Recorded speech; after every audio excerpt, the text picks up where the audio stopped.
everyone, this is Shweta Singh and I welcome all of you to this session on Textbook Super Coaching. To serve the country, that's the dream of every Indian. और ये मौका अगर आपको uniform में मिले, nothing can be better than this. तो girls, is your dream to join Indian Armed Forces? तो मैं आपको बता दूं, पिछले 7-8 सालों में विमेन पर्सनल के जो नंबर्स हैं मिलिट्री में वो 3 गुना बढ़ चुके हैं, लेकिन अभी भी ये एक स्मॉल पार्ट है हमारी मिलिट्री में. 0.56% of the army, 1.08% of the air force and 6.5% of the navy, ये वुमेन का परसेंटेज है. तो आपके लिए क्या क्या ऑप्शन है, आप कैसे ज्वाइन कर सकते हैं इंडियन आर्म्ड फोर्सेस? तो अगर आप क्लास 12th पास्ड हैं या फिर आप क्लास 12th अपियरिंग हैं तो आपके लिए ऑप्शन हो जाता है एक तो एनडीए. यू नो वेल कि अब एनडीए के दरवाजे भी आपके लिए खुल चुके हैं. और दूसरा, अगर आपके पास बायो थी 12th में तो आप मिलिट्री नर्सिंग सर्विस को ज्वाइन कर सकते हैं. एमएनएस मिलिट्री नर्सिंग सर्विस को ज्वाइन कर सकते हैं. लेकिन अगर आप ग्रेजुएट हैं तब आपके लिए क्या क्या दूसरे ऑप्शंस ओपन है? बहुत सारे ऑप्शंस हैं. तो मैं एक एक करके Indian army, then Indian air force और फिर इंडियन नेवी की बात करूंगी. Let's start with the Indian army. अगर इंडियन आर्मी की बात करें तो पहला आपके लिए ऑप्शन है CDS exam, that is combined defence services exam, जो कि साल में 2 बार कंडक्ट किया जाता है. एक बार इसका पेपर अप्रैल में होता है और दूसरा होता है सितंबर में. तो आपका जो नेक्स्ट चांस है दैट इज सीडीएस 2 2023, वो अप्रैल के बाद अब सितंबर में है. तो यहाँ पर जो विमेन ऑफिसर इंडक्ट की जाती हैं वो शॉर्ट सर्विस कमीशन स्कीम के अंडर होता है एंड इसके बाद आप ओटीए जाते हैं. So you get the entry in OTA.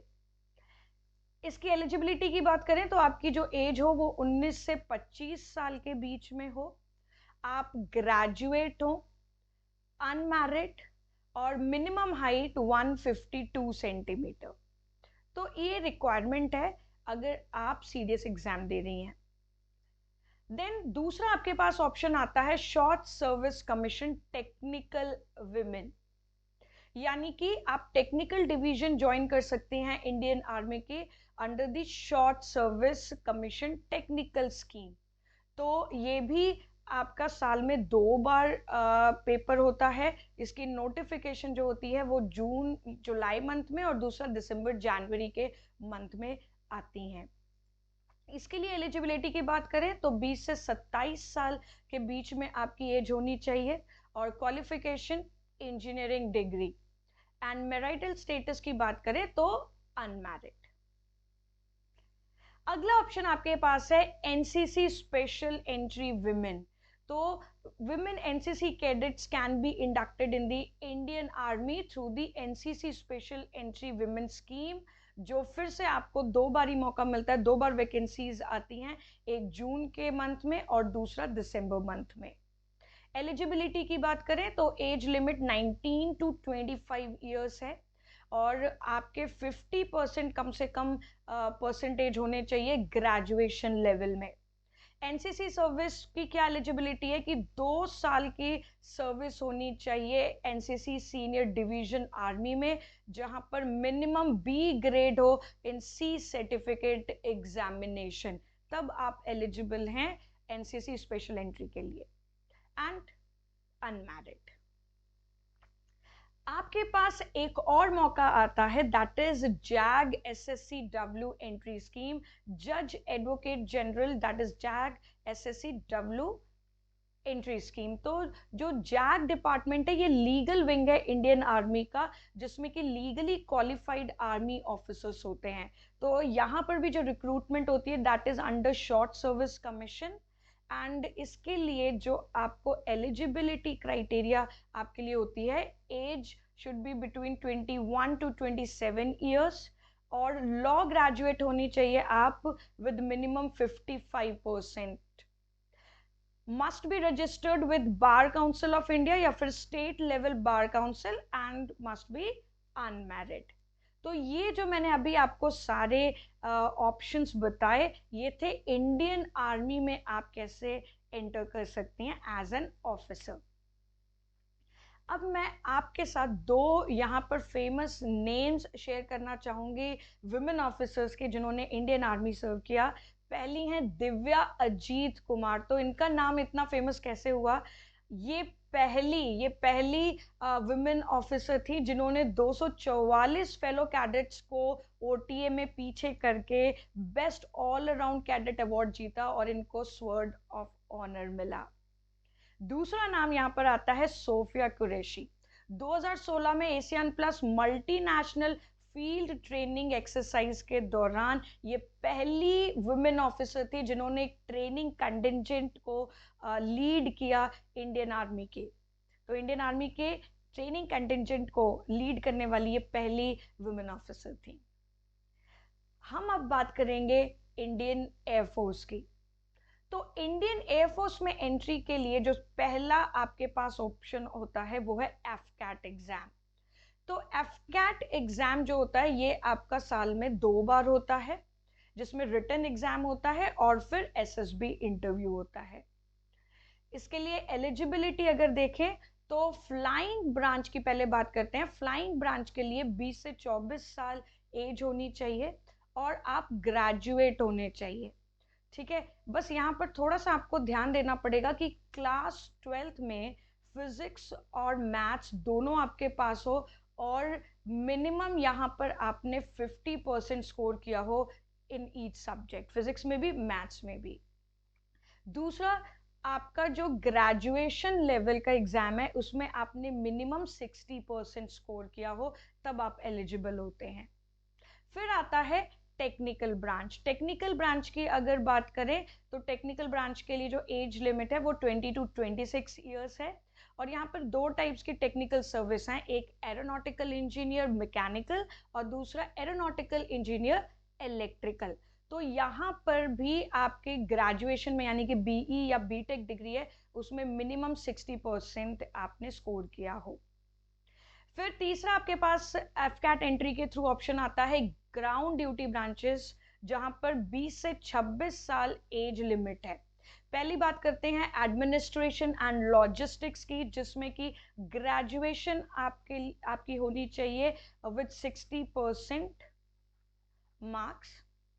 फिर दूसरा आपके पास यहाँ पर जो ब्रांच आती है इसके under that is education. Education के लिए पोस्ट ग्रेजुएट डिग्री होनी ज़रूरी होती है। तीसरा अकाउंट्स, जिसमें कि आपके ग्रेजुएशन कॉमर्स में होनी चाहिए। देन वेपन सिस्टम्स ब्रांच, ठीक है, तो ग्रेजुएशन अकाउंट्स में ग्रेजुएशन काफ़ी है। वेपन सिस्टम्स ब्रांच के लिए फिर से वही क्राइटेरिया होगा कि फिजिक्स और मैथ्स चाहिए आपको क्लास 12th में with minimum 50% marks in each of them, और साथ में आपके ग्रेजुएशन में मिनिमम 60% मार्क्स हो। किसके लिए? वेपन सिस्टम्स ब्रांच के लिए। And then meteorology. मेटेरोलॉजी की अगर मैं बात करूं तो यहाँ पर आपकी बीई बीटेक डिग्री भी चलेगी, राइट। बीई बी या बीटेक डिग्री हो जिसमें 60% आपने स्कोर किया हो, या फिर BSc with physics and maths और यहाँ पर भी आपके 60% स्कोर हो, ठीक है, तब जाके आप एलिजिबल होते हैं मेट्रोलॉजी के लिए। ओके, तो ये था एफकैट एंट्री। और मैं अगर आपसे बात करूं फेमस विमेन नेम्स जो कि इंडियन एयरफोर्स में जाने जाते हैं, तो पहला नाम है दीपिका मिश्रा। ये पहली इंडियन एयरफोर्स वुमेन पायलट थी to train for the helicopter aerobatic team Sarang.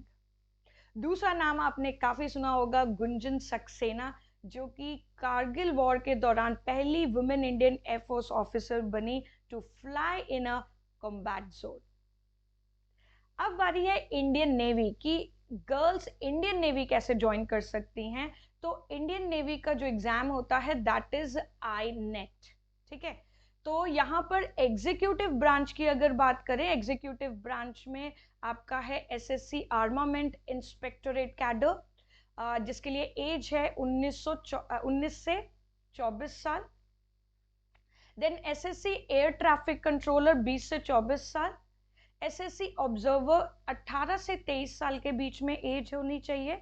SSC pilot MR 18 से 23 साल। और इन सब में अगर मैं एजुकेशन क्वालिफिकेशन की बात करूं तो इन सभी में क्लास 12th में 60% और ग्रेजुएशन में भी आपके 60% होने चाहिए, दोनों में, 12th में भी और ग्रेजुएशन में भी। फिर आता है SSC लॉजिस्टिक्स।